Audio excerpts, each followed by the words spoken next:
Greetings. I haven't gone to bed yet, so I'm up late. So it's around 11 or 12 at this point in time tonight. Where I am at home, outside, back porch, outside, where I'm recording.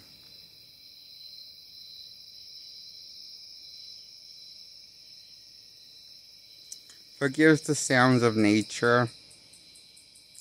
And just try to focus on what I'm saying, not really what nature is going on in the background. With the crickets and chipping and that stuff. I think that's not the crickets or something.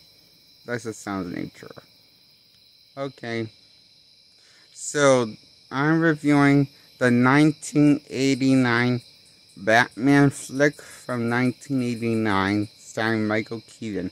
I give this a 10 out of 10, okie dokie. I love this as much as 2007's Transformers movie that Michael Bay directed. That's how much I love the Batman movie from Michael Keaton's first Batman outing. It was that kick-ass. It kicked ass. Fucking awesome.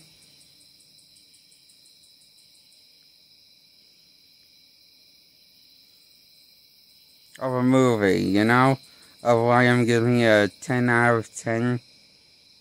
For being goofy popcorn comic book fun. But taking all these comic book... I love this.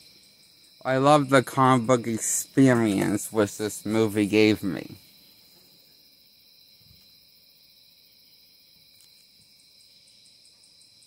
It felt like a tribute back to the Golden Age Batman that Frank Miller often took inspiration from. And many other series take from comic book race takes inspiration from Golden Age Batman.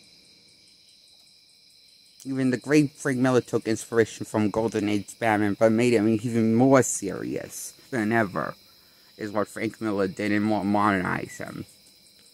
That's how I see it.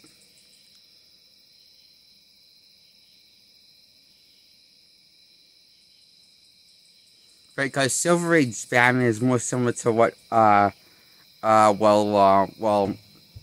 what Alan West did was the 60s. Like, they made it in Batman into a sitcom, but it wasn't. It made him more kid friendly in the from the Golden Age to the Silver Age, different era of cars, because and also because they couldn't really they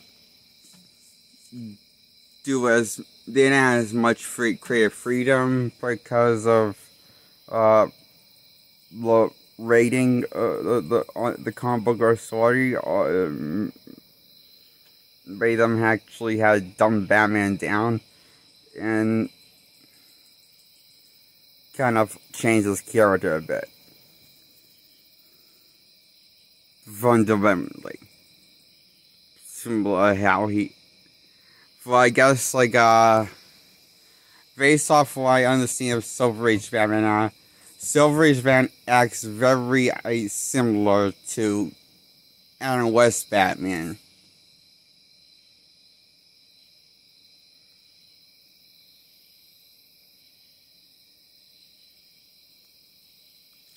But Michael Keaton's Batman actually acts more like Batman from the Killing Joke Batman and Golden Age Batman.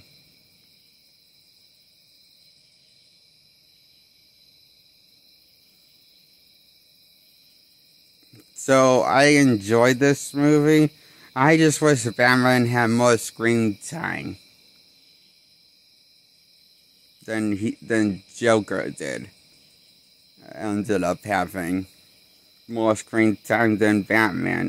That was kind of a bit of a bummer because, you know, the villains in the Vicky Vale, the love interest, got more screen time than Batman, the hero of the film, who we all went on to see be the film, get the main screen time, but for some reason doesn't, his first solo serious outing, directed by Tim Burton.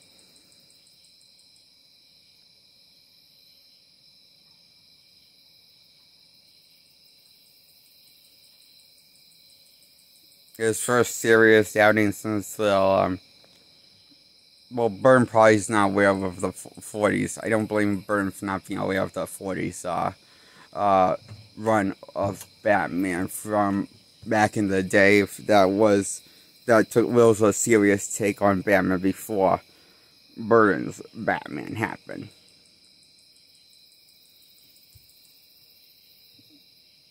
Not as it was like, well, except Burton actually up the ante with everything, with the action and the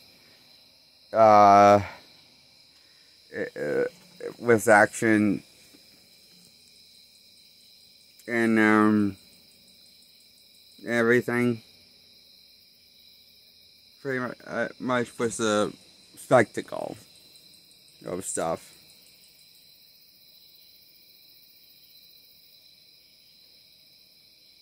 So in a way, this feels a lot similar to Batman from the 40s era in live action. That aired to 1940. Something, I feel it was 1943 or 1945 is when it one started, and then a sequel show happened called Batman and Robin that was also take place in the 40s, and that was a 1949 run called Batman and Robin. That was a direct show to the other show called Batman that also was filmed in the 40s. This was when first serious live adaptation of Batman was, well, is what the public what came before Adam West's era happened.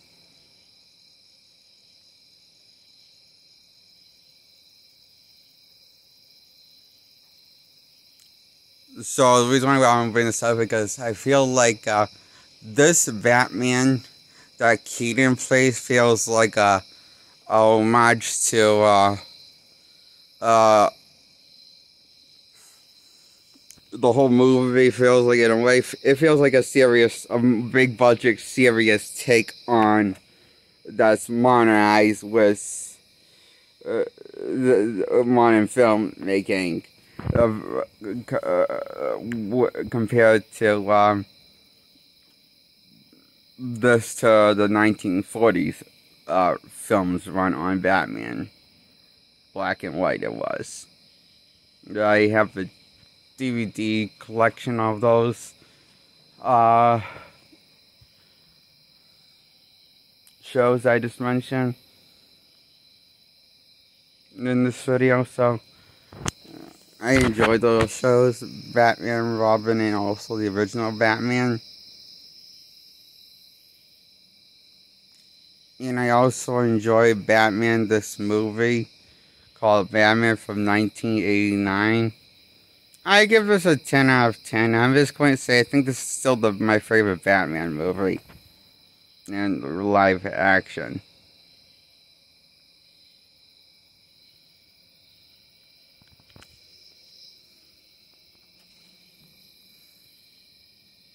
When it comes to serious takes on Batman.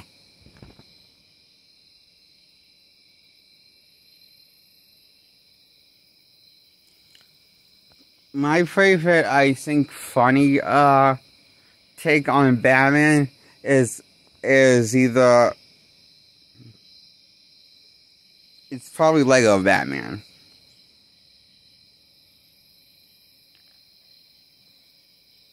Or Kevin Conroy's Batman from the movie Batman and Harley Quinn, released back in 2017 or 2016 when it was released as an animated movie,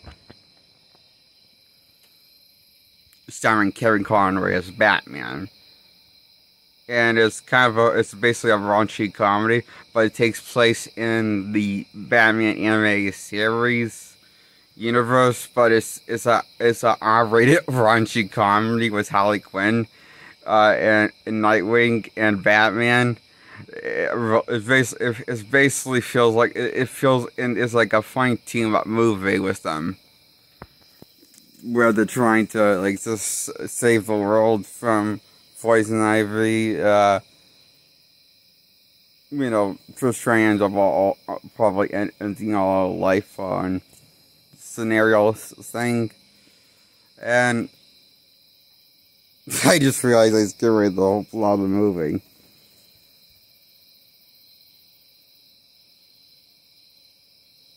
So yeah, I think that might be my favorite funny take on Batman, Kevin Conroy's take on Batman for funny take on Batman. For a funny take on Batman, it has to be Kevin Conroy's from Batman and Harley Quinn movie, released back in 2017, animated flick, I think it was rated R, I believe. That flick. And it was hilarious. I thought of a movie. I thought it was funnier. I don't know which is funnier, that or Weekend at Bernie's one. The first Weekend at Bernie's movie. I didn't know the sequel, Weekend at Bernie's, was as good.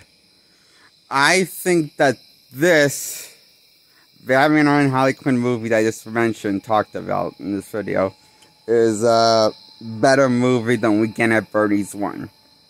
Weekend at Bernie's, it was called, and the first original Weekend at Bernie's. I think that movie is more funny than Weekend at Bernie's. All the jokes in the Batman and Harley Quinn movie are cleverly written into the script of that movie. Well written, hilarious shit. Oh, and if you're a parent and you're, I don't know, don't want your kids to watch something that has anything involving,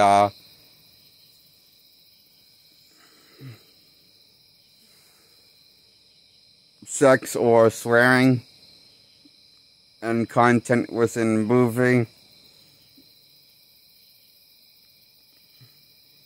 which you'll get a lot in Batman and Harley Quinn movie, and it's funny. Those kind of gags, in references within the movies, as in jokes, and there's so many jokes and comic book reference in that movie. And there's so many adult jokes in that movie. It's so funny. It's not something exactly traditionally meant target to the friendly kid demographic. That movie is not something. The content of that movie is definitely, of Batman and Harley Quinn, is definitely not something that's normally would be targeted to the kid friendly demographic.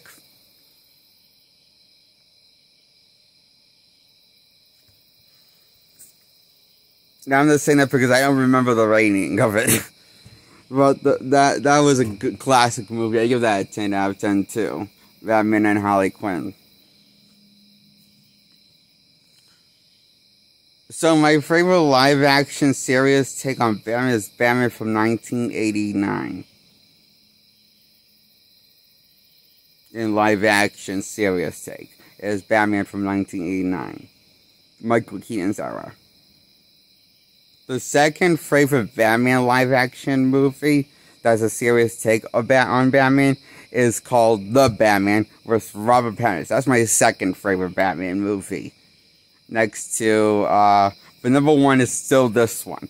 Michael Keaton's Batman from 1989. Batman. I give it a 10 out of 10. It's still not as good as Michael Keaton's one, you know, but it came close. Robert Pattinson's Batman to being as good as Michael Keaton's run. for Michael Keaton's Batman movies. His first two Batman movies that he made. Michael Keaton. I love both of them. But I think I like the first one more because it's a lot more... because I just like the kills in the Joker. I think Joker's a better villain than the Penguin, okay? I like the Joker. I think the Joker is a much cooler villain than the Penguin and Catwoman. Together, okay? So... and more scarier villain. The menacing and more nightmare feeling to me. I just like Joker more because he's also he's more nightmare feeling to me in this movie than what Burton whipped up for his villains and the to me the Penguin to me and Catwoman and Batman Returns were more comedic than scary to me. Yeah, Penguin has very menacing designs, but he doesn't do a whole lot of scary things. He does a lot of shits and giggles and things that are kind of funny, more funny than cute, than scary.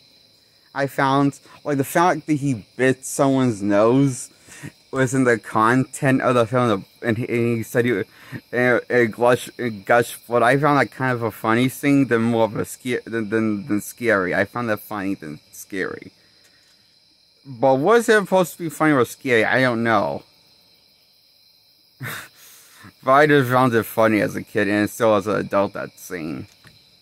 When he bit the guy's nose and it gushed blood. That was the funniest thing that the Penguin did in the movie. Oh, next to pulling out a dead corpse hand. I cracked myself up as a kid at that scene. That scene was funny to me.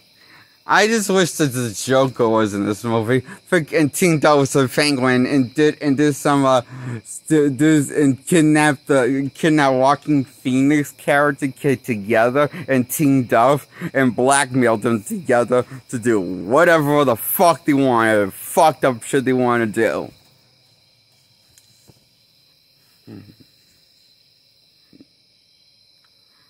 Or I just love the Jack Nicholson Joker so much.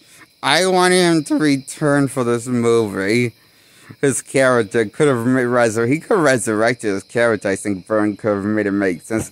He made it make sense for resurrecting Selena Kyle in the same movie and bringing her back as Catwoman, rebirthing her and giving her a cat like 9 lives and stuff.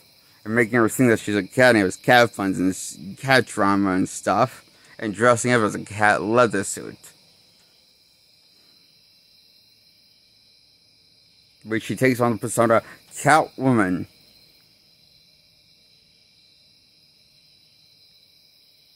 And becomes a vigilante of her own.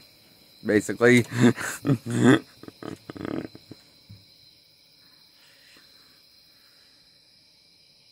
But for the most selfish reasons, this is fun. It is fun chaos. That she does, like blow up a jewelry store.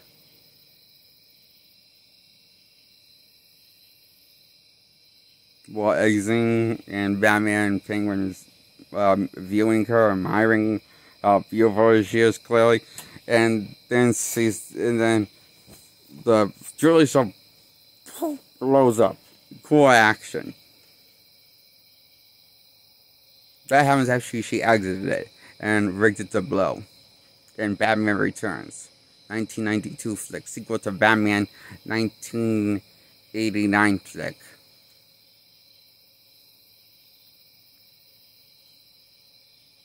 I give Batman Returns a 10 out of 10. And this is my review on that's my review on Batman 1989 in this video. I give that a 10 out of 10. And this is my review on Batman and Harley Quinn from 2017, the anime flick. I give that a 10 out of 10. And that's my thoughts on this video. In all of these reviews. I just realized I kind of reviewed 3 movies in one video. I'm sorry, I just realized I accidentally did that. I don't know how the fuck I did that. So, Batman Returns from 1992 gets a 10 out of 10. Also, all 3 Batman movies I reviewed in this video, I gave a 10 out of 10. I love all 3 movies that I talked about. Batman and Batman Returns and Batman and Harley Quinn, the anime flick.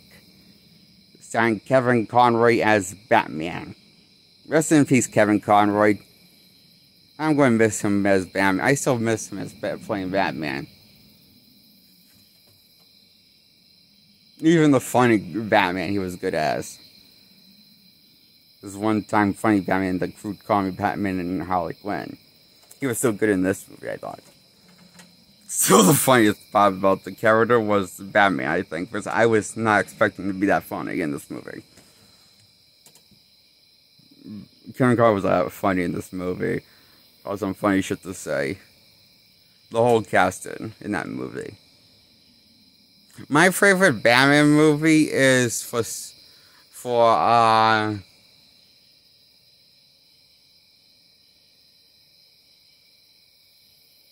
personally, I like the Batman and Harley Quinn movie. Out of all these 3 Batman movies, is my favorite because I like Kevin Conroy in Batman, and I like the side that he showed in the more with this fruit humor and this sense of humor in this world that's connected to Batman the anime series, obviously, and that Kevin Conroy also voiced before he voiced this Batman version of him, Batman in the movie Batman and Harley Quinn.